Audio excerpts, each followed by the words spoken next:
আপনি কি জানেন কলি যুগ শেষ হবে এক ভয়ঙ্কর মহাযুদ্ধের মাধ্যমে? কথিত আছে সেই সময় আর খুব বেশি দূর নয়। ভবিষ্যৎ পুরাণ অনুযায়ী কলি যুগের শেষ সময়ে পৃথিবীতে পাপ এত বেড়ে যাবে যে ভাই ভাইয়ের শত্রু হয়ে উঠবে, নদীগুলি শুকিয়ে যাবে, চারিদিকে ছড়িয়ে পড়বে শুধু হাহাকার আর অধর্ম।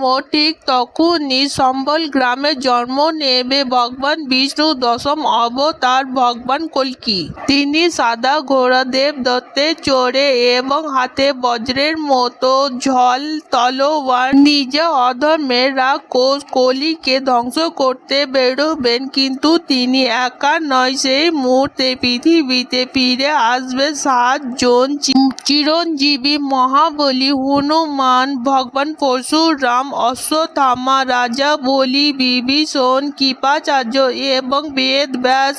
ভাবুন তো সেই দৃশ্য, সামনে কল্কির তরোয়ার জ্বলছে উঠবে আর তার পিছনে রুদ্র রূপ হনুমানজি ও মহাকালের মতো অসংখ্য শত্রুদের ধ্বংস করছেন। সেই যুদ্ধ এত ভয়ঙ্কর হবে যে পৃথিবী কেঁপে উঠবে আর শেষে অধর্মের বিনাশ হবে। আবার পৃথিবীতে সত্য যুগে নতুন সূর্য উঠবে। সবাই বলো জয় কল্কির জয়।